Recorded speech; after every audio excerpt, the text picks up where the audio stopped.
Hello everyone, this is Sangeeta. Welcome to Prep and Complete. Hope you all are doing great in your life. जैसे कि हम सब लोगों को पता है, जो सिचुएशन अभी चल रही है इसमें ये क्लियर नहीं हो पा रहा है कि केवीएस की वैकेंसीज कब तक आएंगी। लेकिन जब तक वैकेंसीज नहीं आ जाती हैं, हम दो काम बहुत अच्छे तरीके से कर सकते हैं। पहला काम, हम अपने आप को मोटिवेट करके रख सकते हैं, और दूसरा काम, हम अपनी एग्ज़ाम की फुल तैयारी करके रख सकते हैं। इस वीडियो से हम लोग पेडागोजी स्टार्ट कर रहे हैं, जो कि केवीएस पीआरटी के अकॉर्डिंग होगी। डियर फ्रेंड्स, पेडागोजी के नोट्स जो इस वीडियो में मैं कवर करूंगी, उनको मैंने इग्नू और नियोस के ऑफिशियल स्टडी मटेरियल में से बनाया है, जो कि एग्जाम के पॉइंट ऑफ व्यू से बहुत इंपॉर्टेंट है। मैंने अपनी तरफ से एक छोटी सी कोशिश की है। उम्मीद करती हूँ कि आप लोगों को पसंद आएगी और आप लोगों के लिए हेल्पफुल होगी। अगर आपको इन नोट्स के बारे में और डिटेल में जानना है, तो आप लोग नियोस और इग्नू की जो ऑफिशियल वेबसाइट है, वहाँ पे जाके इसको इजीली डाउनलोड कर सकते हैं। आगे बढ़ने से पहले प्लीज़, अगर आपने मेरे चैनल को सब्सक्राइब नहीं किया है तो चैनल सब्सक्राइब कर लीजिए और बेल आइकॉन जरूर दबाइए, ताकि आपको आगे आने वाली वीडियोस का नोटिफिकेशन मिल सके। अगर आपको ये वीडियो पसंद आए तो प्लीज़ लाइक और शेयर कीजिएगा। तो शुरू करते हैं हमारा पेडागोजी का first lecture, childhood and development of children, जिसके अंदर हम पहले कवर करेंगे अभिवृद्धि व विकास। हम सबको पता है कि मनुष्य के जीवन में गर्भ स्थिति से लेकर मृत्यु पर्यंत तक अनेक परिवर्तन होते हैं।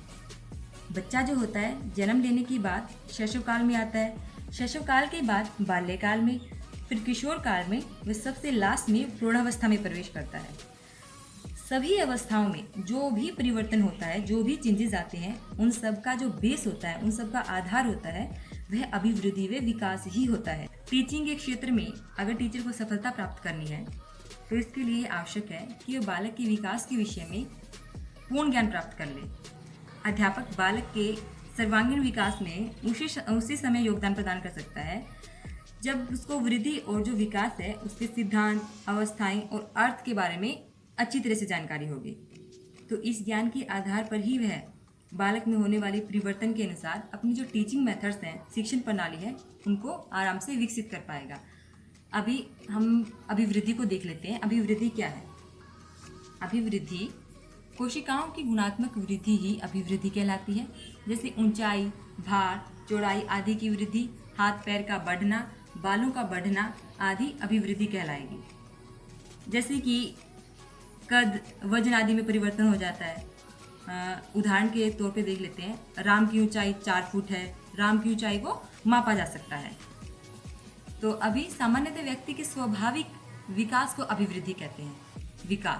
विकास तब आता है जब परिपक्वता और अनुभव के कारण मानव जाति में क्रमिक एवं प्रगतिशील परिवर्तन आते हैं।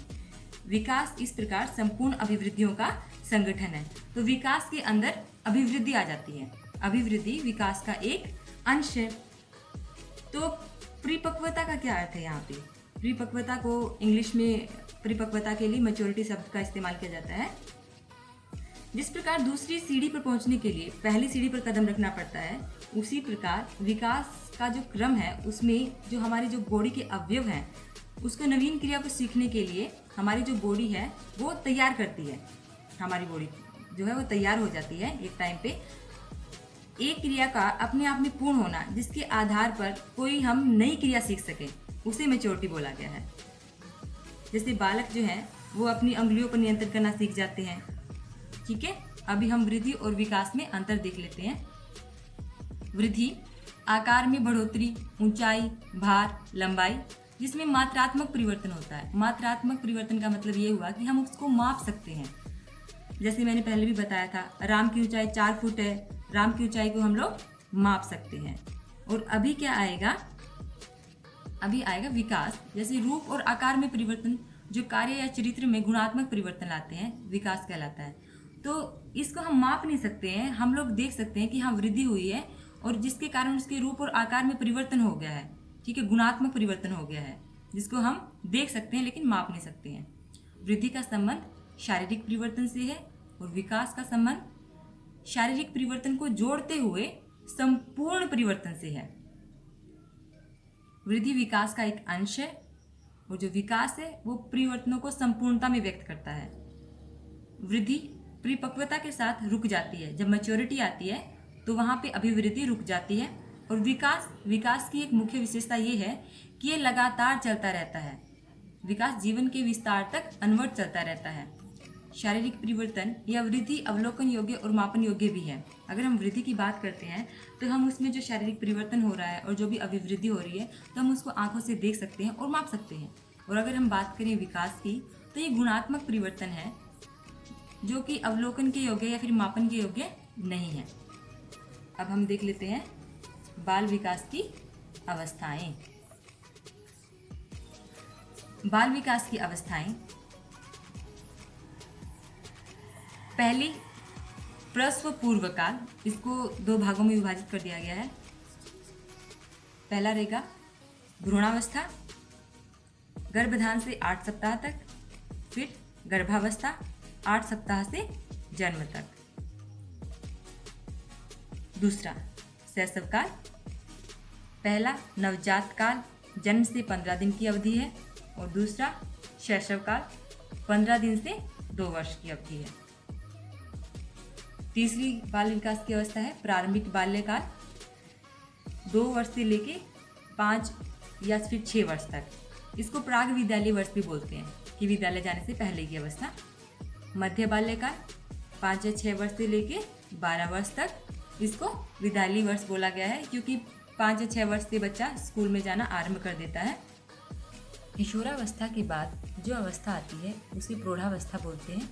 प्रौढ़ावस्था को भी 3 भागों में विभाजित किया गया है, प्रारंभिक प्रौढ़ावस्था, मध्य प्रौढ़ावस्था, उत्तर प्रौढ़ावस्था। प्रारंभिक प्रौढ़ावस्था 18 से 35 से 40 वर्ष तक, और जो मध्य प्रौढ़ावस्था है चौथे दशक के प्रारंभिक वर्षों से छठे दशक के प्रारंभिक वर्षों तक। चौथे दशक मतलब 40 और छठा दशक मतलब 60। उत्तर प्रौढ़ावस्था छठे दशक के बाद मतलब 60 के बाद से स्टार्ट हो जाती है। बाल विकास एक व्यक्तिक प्रक्रिया होती है। इसको हम एक उदाहरण से समझ लेते हैं। मनिंदर ने 8 माह की आयु में चलना शुरू किया, परंतु जो जॉर्ज है वो 11 माह की आयु में ऐसा कर पाया। लेकिन 15 माह की आयु तक पहुंचते पहुंचते उनमें कोई अंतर नहीं रह जाता है। मनिंदर और जॉर्ज के विकास के प्रारंभिक बिंदु और विकास की दर में अंतर है।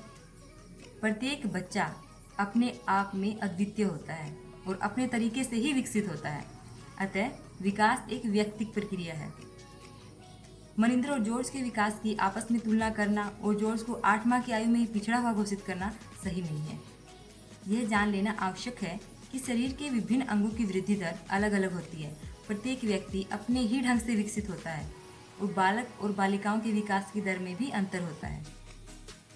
फ्रेंड्स, अभी हम अभिवृद्धि व विकास के सिद्धांत हैं, इनको कवर करेंगे। एग्जाम के पॉइंट ऑफ व्यू से भी ये काफ़ी इंपॉर्टेंट है। तो स्टार्ट करते हैं। पहला, निरंतर विकास का सिद्धांत। निरंतर विकास का सिद्धांत क्या बोलता है? ये बोलता है कि इस सिद्धांत के अनुसार जो विकास की प्रक्रिया है वो लगातार चलती रहती है, अविराम गति से, कभी नहीं रुकती है। पर यह गति कभी तेज हो जाती है और कभी मंद हो जाती है, लेकिन विकास की प्रक्रिया चलती अवश्य रहती है, जिसके कारण हम एकदम से कोई परिवर्तन महसूस नहीं करते हैं इंसान में। तो निरंतर विकास का सिद्धांत क्या कहता है? निरंतर विकास का सिद्धांत कभी तीव्र हो सकता है और कभी मंद, लेकिन विकास की प्रक्रिया अवश्य चलती रहती है। अभी सेकंड देख लेते हैं, विकास की विभिन्न गति का सिद्धांत। विकास की विभिन्न गति का सिद्धांत, इसके नाम से ही पता चल रहा है कि जो विकास की गति में विभिन्नता होती है हर एक व्यक्ति में, एक व्यक्ति से दूसरे व्यक्ति की तुलना करते हैं हम अगर, यह विभिन्नता विकास के संपूर्ण काल में हमेशा एक जैसी बनी रहती है। फॉर एग्जाम्पल, जो इंसान जन्म के समय लंबा होता है वह बड़ा होने पर भी लंबा ही रहता है, और जो छोटा होता है वह साधारणतः छोटा रह जाता है। थर्ड, विकास क्रम का सिद्धांत। इस सिद्धांत के अनुसार जो बालक का भाषा संबंधी और जो गामक विकास होता है वो एक क्रम में होता है। फॉर एग्जाम्पल, जैसे कि 32 से 36 माह का बालक जो होता है, कोई भी अगर सर्कल बनाता है उसको उल्टा बनाता है, और अगर हम बात करें 60 माह के बालक की, मतलब 5 इयर्स के बच्चे की, तो वह बालक सर्कल बनाएगा वो क्लॉकवाइज बनाएगा, सीधा बनाएगा। तो इसका मतलब ये हुआ कि जो भी विकास होता है वो एक क्रम में होता है। प्रिंसिपल ऑफ डेवलपमेंट सीक्वेंस, एक सीक्वेंस में होता है। फोर्थ, एकीकरण का सिद्धांत। एकीकरण के सिद्धांत में बालक जो होता है पहले अपने पूरे अंग को और फिर अंग के जो पार्ट्स होते हैं उनको चलाना सीखता है और फिर बाद में उनमें इंटीग्रेशन करता है, एकीकरण करता है। फॉर एग्जाम्पल, बालक पहले पूरे हाथ को चलाएगा, फिर उंगलियों को, फिर हाथ और जो उंगली है उनको एक साथ चलाना सीखता है, उनमें एकीकरण सीखता है। विकास दिशा का सिद्धांत, फिफ्थ। विकास दिशा का सिद्धांत, इसको इंग्लिश में इसके लिए प्रिंसिपल ऑफ डेवलपमेंट डायरेक्शन भी बोला गया है। इस सिद्धांत के अनुसार जो बालक का विकास है वो सिर से पैर की दिशा में होता है। उदाहरण के लिए, बच्चा जब पैदा होता है, उसका जो पहला सप्ताह होता है वह केवल अपने सिर को ही उठा पाता है, लेकिन 3 माह में वह जो अपने आँख है उस पर भी कंट्रोल करना सीख लेता है। जो हाथ की गतियाँ हैं, धीरे धीरे 6 माह में वह अपने हाथ की गतियों पर भी कंट्रोल करना सीख लेता है और लगातार 12 महीने बाद वह अपने आप बैठ भी सकता है और चल भी सकता है। 1 वर्ष का हो जाने पर अपने पैरों पर भी नियंत्रण हो जाता है उसका। तो विकास जो है वो सिर से पैर की दिशा में होता है। अभी हम देख लेते हैं नेक्स्ट, समान प्रतिमान का सिद्धांत, 6। समान प्रतिमान का सिद्धांत जो है, इसमें क्या है, इसका मतलब ये हुआ कि संसार के प्रत्येक भाग में जो मनुष्य की जाति है वो एक ही प्रतिमान को फॉलो करती है। हरलोक ने भी लिखा है कि प्रत्येक जाति, चाहे वह पशु जाति हो या मानव जाति हो, अपनी जाति के अनुरूप विकास के प्रतिमान का अनुसरण करती है। नेक्स्ट, परस्पर संबंध का सिद्धांत।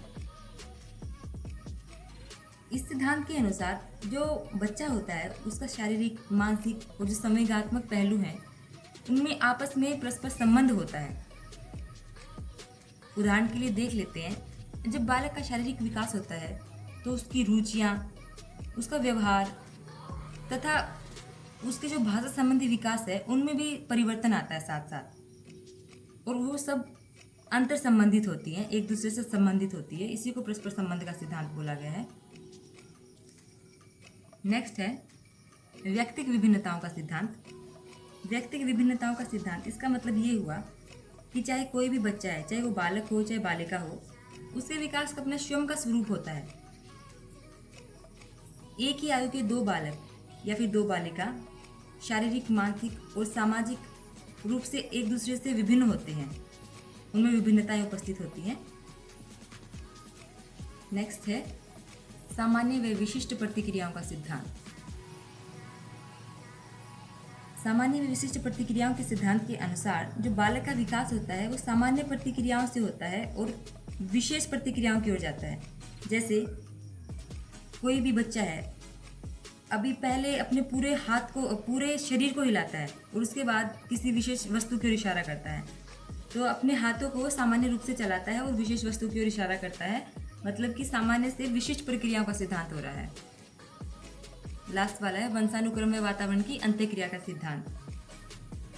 इस सिद्धांत के अनुसार यह मान्यता है कि जो बालक का विकास होता है वह न केवल वंशानुक्रम के कारण होता है और न ही वातावरण के कारण, बल्कि दोनों की जो अंत्यक्रिया है उसके परिणाम स्वरूप होता है। अभिवृद्धि व विकास के जो 10 सिद्धांत हम लोगों ने किए हैं वो एग्जाम के पॉइंट ऑफ व्यू से काफ़ी इंपॉर्टेंट हैं। आगे आने वाली वीडियोस में हम पेडागोजी का कंप्लीट सिलेबस कवर करेंगे step by step. Dear friends, आशा करती हूँ कि आप लोगों को ये वीडियो पसंद आया होगा। अगर आप लोगों को कोई सुझाव है तो प्लीज़ कमेंट सेक्शन में जाकर कमेंट कर दीजिए। आपके सुझावों का तहे दिल से स्वागत है। अगर आपने अभी तक मेरे चैनल को सब्सक्राइब नहीं किया है तो प्लीज़ सब्सक्राइब कर लीजिए और बेल आइकन प्रेस कर दीजिए ताकि आगे आने वाली वीडियोस का नोटिफिकेशन आप तक पहुंच सके। शेयर कर दीजिए, लाइक कर दीजिए। आपका कीमती समय देने के लिए थैंक यू सो मच। खुश रहिए, कीप लर्निंग।